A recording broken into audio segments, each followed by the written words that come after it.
Hey, it's your boy, Sergeant Hooked on Heroes, hitting you with another review/recap for Kamen Rider Geats, this time episode 35.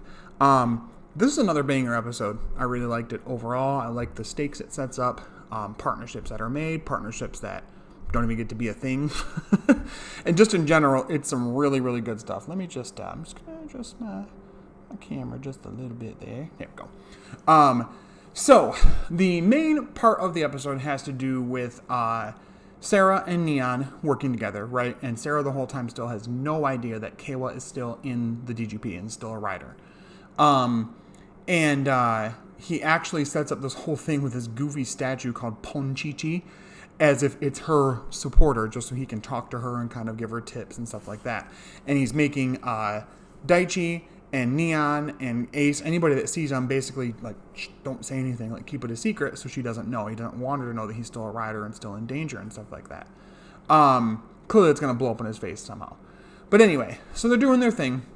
And hello, I'm Ponchichi, and it's this goofy, like, panda bear statue thing, and it's just ridiculous in every way. We get a fun scene before that where he picks up Keikoro and is, like, shaking him because he's mad at him, and they're going back and forth, like, why is my sister a rider, and blah, blah, blah. Oh, she asked me to. She wanted to because she knew that you would be, that might help bring you back, and blah, blah, blah. And clearly he's lying because it was a little bit of misdirection on both sides to get Kawa back in the game, right? So Ace ends up meeting up Michinaga, and Michinaga finds out that he also wants the DGP to be gone. That if the DGP is gone, then that would mean his mother will be safe. And so they see that they're kind of like on the same side, sort of, against the DGP and want it to be destroyed, right? And so they decide to work together, which is really interesting for that to be a thing in general. Because, they've been opposed for so long, but I was kind of waiting for the moment where Michinaga would start to calm down a little bit and see that he's on the same side as pretty much everyone else. And he sort of, like, explains a little bit of, like, the pain he was caused, and I think, I wanted to say he talks about Toru, just a friend whose life was lost because riders attacked him and whatever. And so they kind of, like, work together in this episode, sort of, which is kind of interesting. Daichi at one point tries and fails miserably to get Ace to be on his side, and Ace is like, nah, I'm not going to trust you. After everything you did during the whole disaster thing, get out of town. So the point of this game now with the Desire Royale is to collect ID cores. They're all spread throughout the Jamar areas, the Jamato areas, and whoever has the most near the end of the game will be the winner, and they can choose one person to be eliminated, retired officially, and then they keep, then it'll go on for other rounds, and eventually they'll get their wish. Like I said, Daichi eventually tries to, like, get Neon and Sarah to trust him, and they're like, no, we're not going to. You fought us, blah, blah, blah. He's like, yeah, I was being a little too aggressive, and now I see that we can work together. Michinaga's a threat, he's too powerful on his own. Buffalo is too powerful on his own. Let's work together. There's some way that maybe we can win, and we can take that power from him and make it, level playing field, level the playing field, if you will. And they kind of agree, and they're just not so sure, right? And, Kawa ends up, when we talk to him, and is like, I'm going to destroy you. Like, I'm absolutely going to decimate you for trying to hurt my sister. Just know that. Like, he straight threatens him. Like, it's not even a threat, it's a promise. And I love this about Kawa, that he has a bit of a darker kind of edge he's going on right now, but it's more so to protect his sister than it is anything else. But I do really enjoy the motivation behind it. We do get some scenes with Sumari and Suduru, whatever his name is, the new Game Master guy that looks like Rayman. He's all invisible limbs and shit. Where she's really upset about how things are going still, and so talking about it, he just appears behind her and is like, navigators I don't need the opinion of a navigator. It's like, can we not bully her? Sumari did nothing to you, sir. Please stop.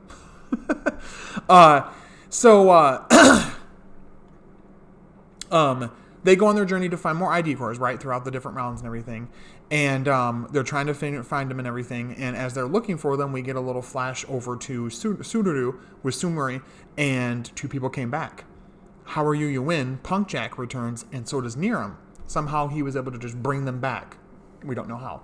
And so they're going to be in the game now. Not in this episode, but they're back in everything. And for some reason, Punk Jack is on the side of keeping the DGP around, which I don't understand, because he was so completely diametrically opposed to it near the end there, and was, like, realized and had this, like, break in his character and this growth where he realized it was awful, and that he wanted to, like, incite some change and, like, stop things from happening before he got controlled by Glare. So they're back in it. That was pretty surprising as well. But Sarah and Sakura, they do get a few times where they fight. They transform and they try to fight. Of course, they're fighting Buffa, and he's kicking their ass, sort of. And we also get the reintroduction of Archimetal. Technically, Archimetal is a Jamato. And technically, the way that Buffa set up his powers was to have the power to destroy any Kamen Rider, meaning Jamatos would still be able to damage him. So I believe it meets up with him, fights him a little bit, and then leaves in this one, or maybe it was in the episode preview, one of the two, but he realizes he's got some trouble on his hands now. And so he ends up coming up against Daichi. Daichi ends up screwing over Sarah and Neon and telling them, like, oh yeah, go to this place, there's a bunch of ID cores there, and there's not. He goes and snatches a bunch for himself, gets confronted by Buffa, who then says, you're done. You're out of here. He's like, what do you mean? What, why? We could work together. No, like all you riders want the same thing. You all want something for yourself, something super selfish that is created by taking away something from somebody else. You're done. And this is also the first time we hear Buffa fully understand the weight of what these wishes mean, that technically to create the happiness for someone else, they have to absorb up, like take away like the chance of happiness for someone else, and then take their sadness and everything, like make them depressed and sad and awful just to make one person happy. And I really like this. I think this is a really cool thing. I think this is a really interesting part to it. I think it adds a lot to Buffa, and it definitely strengthens his character. And it's not too little too late, in my opinion. Would I have wanted it to happen a little earlier, this bit of more of a turn and a focus on him to like show a bit more depth to what he's doing and help him understand things better in a bigger perspective? Sure. But it's not too late, so I'm happy they're doing this right now, where he's more on the lines of being like a Vegeta type of hero than like a Goku type hero. But anyway, he fights Daichi. They have a pretty bombastic, awesome, badass fight. For some reason, Daichi just all of a sudden power scales for some reason and is able to kind of stand toe-to-toe with them a little, but not really. He's not damaging them. But he fucking decimates Daichi, takes his ID core, crushes it. You're done. You're out of the GGP. All done. Never be a rider again. He says, you'll never see the last. You won't see this won't be the last you'll see of me. And he disappears, whatever. And like I said, it's after this that we have the whole thing with Archimetal and the Jamato thing, figuring out, oh shit, they can actually damage him. So again, this is a really interesting setup to everything. We get some nice scenes with Neon and Sarah throughout. Keiwa having some scenes throughout. Baraba and Keikura having some times talking to each other. Jean confronts Ace and wants to know what he's going to do, and he gives him back the laser raise riser, and he tells him he wants to take the whole thing down. And although he doesn't fully understand everything behind it, he still wants to support him because he opened his eyes and kind of made him into a better character person, made him grow. And so he still supports Ace, but he's just worried about his future and what's going to happen. But yeah. So overall, the episode was really entertaining. We got some great fight scenes, I think. I think it was nice to see the story keep rolling. I like that we're probably getting close to the end of Buffa being completely impervious to all damage from riders and stuff like that, so that can be done. It cannot be just him whomping on everybody fest. But I like these being challenged. I like that there's a lot of times where he got kind of like, called out on why he's doing what he's doing and what his true goal is. And I like that him and Ace are starting to see eye to eye and starting to work together a little bit more. I really like that. I think that's good. Even he says at one point, I never thought I'd be working with the Fox. So I really like that. Again, because he's been so diametrically opposed to Ace, it's nice to see him find a way to bridge that gap and work with him, seeing that they now have sort of the same goal, which is the destruction of the DGP itself. But we also get a little thing at the end that, because they talk about how they're just going to basically leave the whole game behind, the like producer guys, Sudaru and whatever, and screw off this whole world. And that they're able to do that. That once this Desire Rail thing's done, all the memories of DGP and all the rider stuff, blah, blah, blah, gone. So I don't know exactly what that's going to mean, if there'll be something to kind of screw with that and mess with that with Ace's weird powers because he's partially the son of a desire goddess and, Mitsume and all that stuff.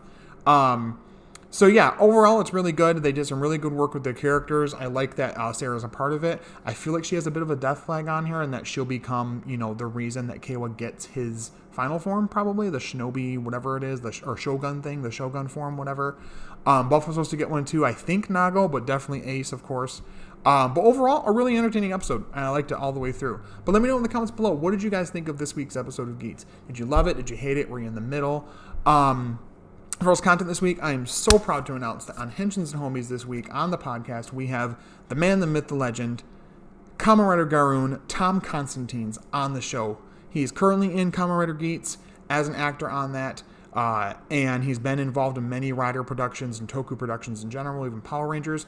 And he is taking the time out of his busy schedule in his day to be on our show, answer some questions, and have a blast. So definitely check us out. That'll be as a recording this Friday. That'll be Friday, May 19th at 7:30 p.m. is when we start recording. So definitely check that out. Score-wise for this episode, and get to that in just a second here, probably give this somewhere around a 9 out of 10. I was really impressed by it. I think a lot of more, plot things were happening, bit better pace. It was a bit peppy that way. The character moments were really good. The Ponchi-Chi thing was ridiculous and funny and so in character for KOL, but I like how he married that with, get the fuck away from my sister, Daichi. I'm going to beat your ass, and I should be the one to kill you myself.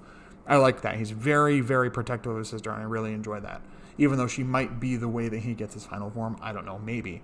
But overall, really good episode. And as far as next episode, they talked about in the preview about stuff with the Jamato, and it showed Buffa and Geats working together, and Keiwa a little bit in there as well. And so, yeah, so we're getting into some darker things and some of the more deeper storylines leading into the final episodes and final forms and all of that. So really excited. I'm definitely going to stay tuned. But as far as content, there's this review. Clearly, King Oger episode 11 I'll have, which is the technically Jeremy Braccieri, debut, not his transformed form as far as being a King Oger yet. But definitely going to review that for episode 11, and then clearly the Henshins and Homies podcast talking with Tom Constantine. So we're really excited to have him on. But thank you guys so much for liking, commenting, sharing, watching the videos, subscribing. All of that is really, really appreciated by me. Thank you guys so much. None of this would be possible without you guys. I really do love having this space to be able to talk about these awesome shows, and for you guys to be entertained by it. It means a lot to me. But thank you so much. And as always, stay hooked on Heroes. I'll talk to you later. Bye-bye.